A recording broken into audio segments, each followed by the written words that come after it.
Bacaan Alkitab hari ini terambil dari Galatia pasal yang kedua ayat yang ke-14 sampai dengan ayat yang ke-21. Galatia pasal yang kedua ayat yang ke-14 sampai dengan ayat yang ke-21.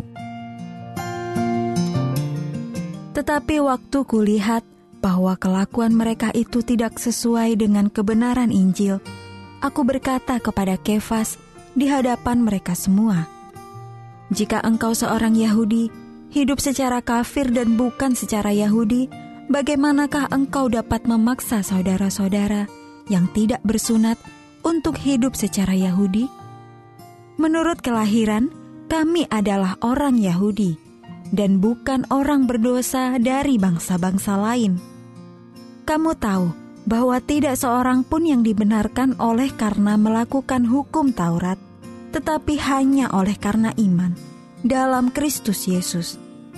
Sebab itu kami pun telah percaya kepada Kristus Yesus, supaya kami dibenarkan oleh karena iman dalam Kristus, dan bukan oleh karena melakukan hukum Taurat.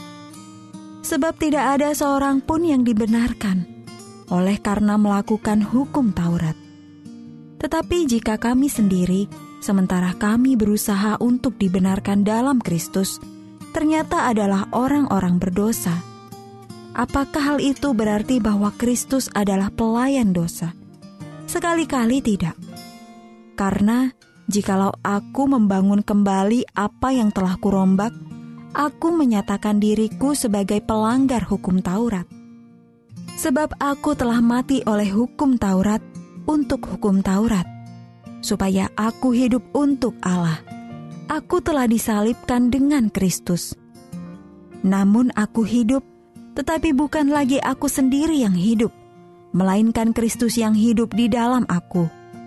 Dan hidupku yang kuhidupi sekarang di dalam daging adalah hidup oleh iman dalam Anak Allah yang telah mengasihi aku dan menyerahkan dirinya untuk aku.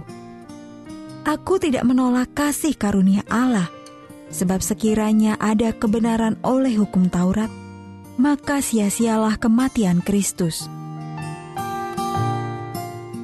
Ayat Mas renungan hari ini terambil dari Galatia pasal yang kedua ayat yang ke-20.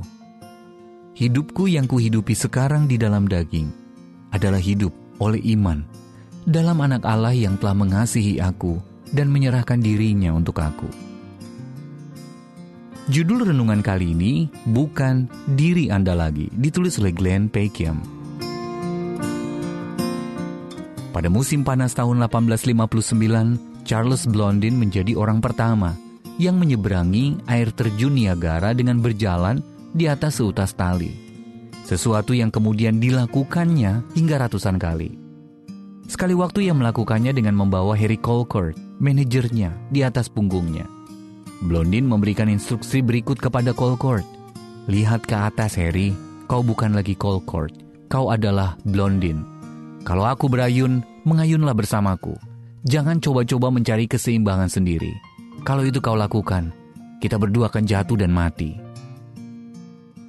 Pada intinya Rasul Paulus mengatakan kepada jemaat di Galatia, kalian tidak bisa berjalan meniti tali kehidupan yang menyenangkan Allah di luar dari iman kepada Kristus. Namun ini kabar baiknya, kalian memang tidak perlu melakukannya. Seberapapun kerasnya usaha kita untuk mencari jalan menuju Allah, kita tidak akan pernah berhasil.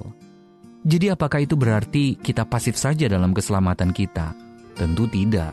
Allah memanggil kita untuk tetap berpegang erat pada Kristus. Berpegang erat pada Kristus berarti mematikan cara hidup kita yang lama yang tidak mau bergantung kepada siapapun. Kita memandang diri kita sudah mati, tetapi sesungguhnya kita tetap hidup.